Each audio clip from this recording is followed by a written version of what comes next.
She stood on the edge of the office corridor, hands clutching the plastic file that had started to crack at the seams. Her shoes, once black, now fading to gray, pressed lightly into the cheap carpet. Every few seconds, she glanced at the clock on the far wall. It ticked like a metronome, each second echoing in her chest. Mira hadn't been called into the main boardroom before. That space was for power suits, designer watches, and people who knew which fork to use at those company dinners she never got invited to. She was the kind of employee you never noticed until the trash bins overflowed or someone spilled coffee near the printer. Office assistant. That was the title. But what it really meant was invisible. This morning had started like every other. She woke before the sun, packed her lunch in reused grocery bags, kissed her sleeping mother's forehead, and caught the earliest bus from the outskirts of the city. Nothing new until the call came.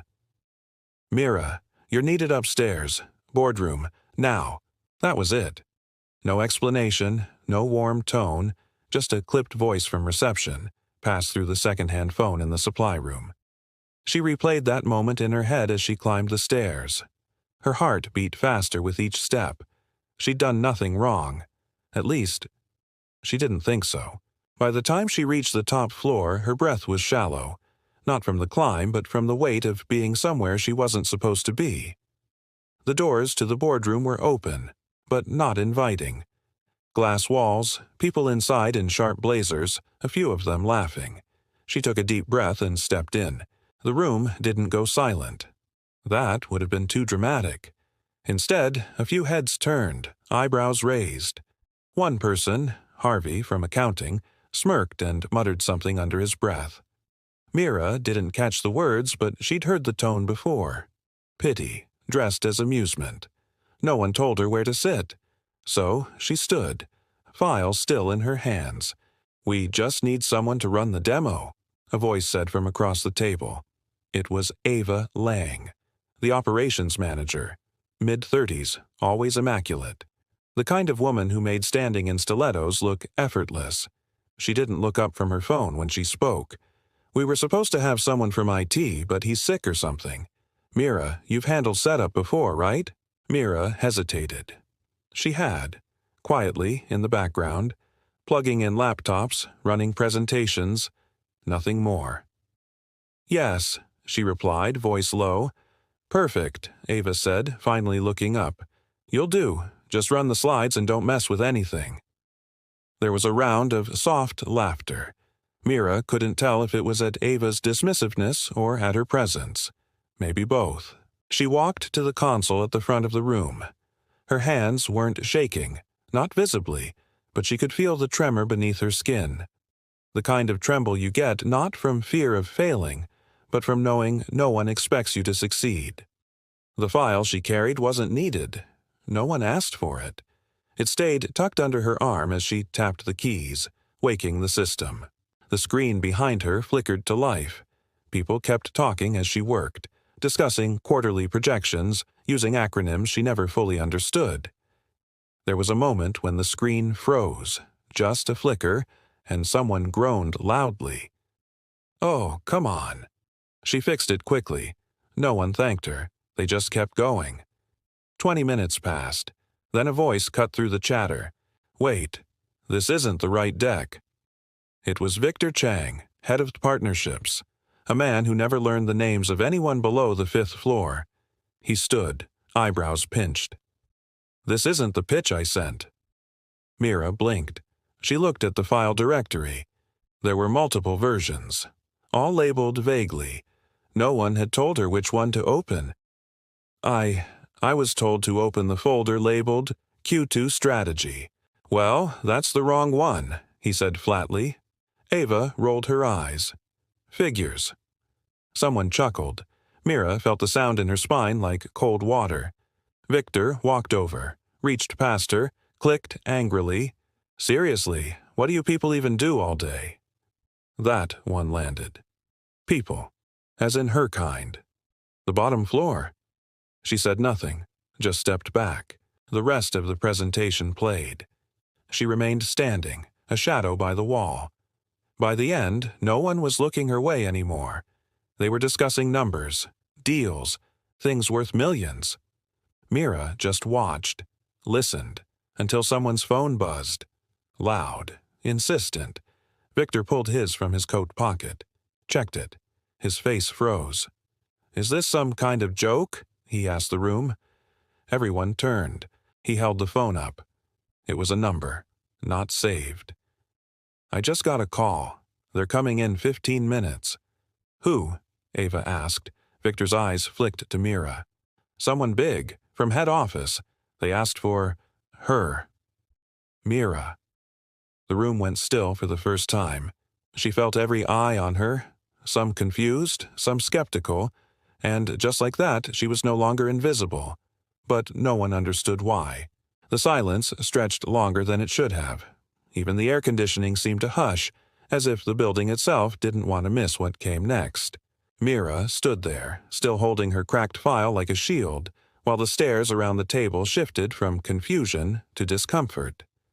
No one spoke right away. It was Ava who finally broke the silence, though her voice had lost that cutting edge. "Head office?" she repeated as if the words didn't quite compute. Why would Victor cut her off? They didn't explain. They just said someone from the executive team is coming here. They want Mira in the room. 15 minutes. No one laughed this time. Harvey leaned back slowly in his chair like someone trying to figure out if he'd missed the punchline or just misheard the setup. Mira didn't move. The boardroom, so full of certainty minutes ago, had fallen into something messier. Unease. Unspoken questions. "She's just facilities," someone whispered too loudly, and Mira felt the words clip her like a thrown pebble. "Apparently, not today," Victor muttered before stepping out to make a follow-up call. Ava turned her full attention toward Mira for the first time. Not the glance-over she usually offered, but something closer to actual eye contact. Her expression hovered between suspicion and politeness, like she couldn't decide whether to offer a seat or call security. "You can wait here," she said with a hint of condescension smoothed under practiced professionalism. Mira nodded once and took the empty chair at the farthest end of the table. Nobody asked her anything. They just kept side-eyeing her, as if she might suddenly sprout wings or confess to corporate espionage. The clock ticked on. 11 minutes. Her mind raced. What did she do? What could possibly have made head office call for her? There were no secret talents, no hidden degrees. She hadn't saved anyone's life, hadn't gone viral, hadn't done anything heroic. Just years of quiet work, fixing what broke, staying late, remembering people's preferences, keeping things moving behind the scenes. She pressed her palms together under the table to keep from fidgeting. 5 minutes. A ripple of tension flowed through the room when the elevator chimed. Polished shoes tapped across the marble floor outside. 2 people walked in. A man in a navy suit, mid-40s, precise in every movement. And beside him, a woman Mira had only seen once in the company magazine. Elena Voss, Chief Strategy Officer. Her presence alone altered the room's gravity. They both scanned the room. Eyes stopped on Mira. "Miss Patel?" Elena asked. Mira rose. "Yes." "Good, we need your input." And just like that, they didn't even glance at the others. Victor stammered, Wait. Input on what?" Elena's tone didn't shift. "We've been reviewing internal submissions. Someone anonymously sent us a revised integration plan for the Singapore merger. The notes were sharp, detailed, quietly brilliant. We traced the file upload to this branch, to Mira's login credentials." Mira blinked. Her throat felt dry. She had written that. Weeks ago. On a lunch break. Just as an exercise. She'd seen the gaps in their logistics, the inefficiencies, the silent costs no one ever noticed. She hadn't meant to actually send it. She'd uploaded it on the internal system and assumed it'd vanish into the void. Victor's mouth opened, then closed again. Ava leaned forward. "But she's not in strategy." Elena smiled thinly. "Apparently, titles don't determine insight. They gestured toward the hallway. Mira, if you'll come with us, we need to walk through your ideas. There was no applause, no confetti, but Mira noticed something far rarer. Respect had entered the room. Not loudly, but undeniably. She followed them down the hall. Behind her, the boardroom buzzed like a kicked hornet's nest. Downstairs, she found herself sitting across from two of the most powerful people in the company, a spiral-bound copy of her analysis now printed and highlighted in Elena's hands. They walked through it page by page, not rushing, not pretending to know better. They asked questions, listened, and Mira answered. She didn't use big words, didn't pretend she belonged. She just spoke clearly. What she'd seen, what no one had fixed, what she thought could change. At one point, the man in the Navy suit, Joseph, from finance, nodded slowly and said, "We've had a dozen consultants miss this exact point." Mira didn't smile, not because she wasn't proud, but because part of her still didn't believe this was real. The meeting ran long. When she returned to her floor, the fluorescent lights seemed brighter than before. Or maybe she just noticed them for the first time. She passed by the break room. It was quieter now. Harvey stood near the water cooler. Their eyes met. He gave her a short nod. She didn't return it. In the locker room, she sat on the wooden bench and slowly unzipped her backpack. Inside, under her lunchbox and emergency umbrella, was the cracked plastic file, the one she never let out of sight. For some reason, she opened it. Inside were scribbled notes, graphs, and a few printed slides. She hadn't looked at them in weeks. She wasn't supposed to. Not someone like her. Yet now, she was being asked to revise them, for presentation at the next quarterly review. She didn't cry, but for the first time in years, her reflection in the metal locker didn't look tired. It looked ready. The next morning, she came in early, as usual, but this time, someone else was already in the supply room, waiting. Ava. She didn't speak right away, just looked up from her phone, cleared her throat. "Head office wants you back in the boardroom this afternoon." Mira paused. "For what?" Ava hesitated. "They didn't say, just that you'd know what to bring." Mira nodded once, walked out, and this time, every desk she passed turned to look. The boardroom was different this time. Not in appearance, same glass walls, same long-polished table, same chrome fixtures gleaming under recessed lighting, but in presence. Mira felt it the second she stepped inside. The conversations paused, eyes lifted. No smirks, no murmurs. Just waiting. She carried her file again, though now it was reinforced with a rubber band and a plastic folder cover she'd bought from the corner stationery store that morning. Her shoes were still the same, worn at the heel, quietly betraying the journey she took every day before dawn. But she walked differently now. Not faster, just more centered. Ava was already seated, flanked by two junior associates who used to pretend not to notice Mira delivering toner or restocking hand sanitizer. Now they sat with straight backs, pens ready, trying not to stare. Victor arrived last. He glanced at her, then quickly looked at his notepad, pretending he hadn't. But his foot tapped under the table, and the collar of his shirt was buttoned just a little too tightly. At exactly 9:00 a.m., Elena Voss entered, followed by Joseph from finance and two unfamiliar faces. Newer suits, harder stares. From head office, clearly. They nodded at Mira as they took their seats. No one introduced her. They didn't need to. Elena placed a printed deck on the table and pushed it forward. "Mira, this is the revised integration plan you submitted. We've flagged some areas for discussion, but first, we'd like you to walk us through the core logic. Your voice, your thinking. Start from the top." Mira's breath caught for just a moment. Then she nodded, walked to the console, connected her USB. Her fingers were steady. The slides loaded onto the wall-sized screen behind her. The room dimmed slightly as the blinds lowered, and she began. No preamble, No theatrics, just quiet, focused clarity. This plan addresses the logistical inefficiencies between our partner hubs in Singapore and Jakarta, she said, moving to the second slide. What wasn't visible in the last models was the cross-delay caused by subcontractor redundancy, particularly in fleet coordination. This created the appearance of smooth delivery on paper, while bleeding $4.3 million in excess operation costs per fiscal year. No one interrupted. The room was still. Even the HVAC vents whispered. Slide after slide, she walked them through inefficiencies, missed signals, and how rethinking asset distribution could streamline not just one merger, but every future partnership with similar architecture. She had used colored overlays, time-stamped simulations, and even a heat map derived from anonymized badge access logs, proving bottlenecks most managers never even knew existed. At one point, she paused to adjust the lighting on a particular animation. That's when she noticed it. They weren't just listening. They were leaning in.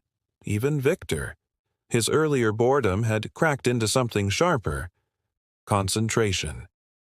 Halfway through, one of the visiting execs, a woman with an icy watch and sharp red nails, spoke for the first time. "Where did you learn to analyze like this?" Mira didn't blink. Pattern recognition. Years of cleaning up behind broken systems. You start to see what people don't. There was no arrogance in her voice. No apology either. Only truth. The woman nodded slowly and wrote something in her notebook.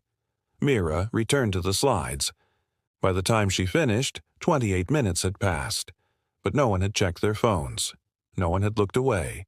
The final slide was simple. White background, black text. One line. Simplicity is expensive only when ignored. She stepped back, closed her laptop. Silence. Then Joseph exhaled, a quiet damn under his breath. Elena spoke, calm but firm. "We'll need this integrated into the Q3 rollout. Mira, would you be willing to co-lead the onboarding with our regional heads?" Mira hesitated for only a second. "Yes." Victor shifted. "Sorry, just to clarify, she's not even on a strategic track. This isn't standard." Elena turned to him. Her smile didn't reach her eyes. "Victor, neither were the past 5 quarters of underperformance. Maybe it's time we expand the definition of standard." Mira didn't look at him. She didn't need to. She gathered her things slowly. Her hands didn't tremble. As she walked past the table, something happened that hadn't before. People nodded. Some even smiled. A few whispered her name to each other. Not mockingly, but with genuine curiosity. Recognition. She left the boardroom not with a promotion, not with a trophy, but with something better. Belief. That afternoon, as she returned to her floor, her inbox had changed. Dozens of messages. Some from names she didn't recognize. Department heads, strategy leads, even someone from HR requesting a meeting to discuss role advancement. She didn't reply to any of them right away. Instead, she opened a spreadsheet she'd been working on quietly for months, an operations rework model for a different branch entirely, the one no one had time to fix. And, for the first time, she saved the file under a new name. For review. Later that day, she passed the break room again. Harvey looked up from his sandwich and gave her a sheepish nod. He didn't speak. This time, neither did she. Because some moments don't need words. They just need silence, filled with new respect. The next week moved differently. Not because Mira changed. She still arrived early, packed her lunch in a reused grocery bag, and took the same overcrowded bus. But the way the building responded to her presence had shifted in the smallest, sharpest ways. Doors opened just a little faster. Conversations paused when she entered. People listened, not because they were told to, but because now they were curious. And something deeper than that. They were careful. Her desk, once nestled between supply racks and a perpetually humming printer, was now cleared, repainted, and equipped with a company-issued laptop. A quiet reshuffling had happened over the weekend. Facilities made a joke of it, said they needed to relocate equipment. But Mira knew. They were making space. By Thursday, she had a badge upgrade. No announcement, no ceremony. But the new chip gave her access to every floor, including the one that required retinal confirmation. Mira stood in front of that scanner the first time, holding her breath, half expecting the machine to deny her. It didn't. Inside was a different world. Plush carpets, hand-picked art, coffee that didn't taste like regret. She didn't linger, just dropped off a copy of the updated logistics model Elena had requested. The receptionist smiled, not the tight kind people gave when they didn't remember your name, but the kind you offered to people you expected to see again. And they would, because Mira wasn't a fluke. She wasn't a one-time surprise or an accidental genius. She was the type of person you overlooked until it was too late to pretend you hadn't. The next quarterly meeting was the largest yet. Every regional head was present. Even the CEO, who rarely left New York, had flown in. Mira wasn't the center of attention. She was never loud enough for that. But when Elena introduced the segment on international operational reform, she nodded toward Mira. Our new framework is the product of someone who understood the ground floor better than any of us, Elena said, because she lived there. And while the rest of us optimized from above, she saw where the foundation was crumbling. Quietly, precisely, and now, irrefutably. The presentation began. Mira didn't lead it. She didn't need to. Her models, her visuals, her logic did all the speaking. The room absorbed every line. Questions came, and her team, yes, she had one now, answered with confidence drawn directly from her insights. Afterward, as people filed out, the CEO approached her. Mira had only seen him in photos.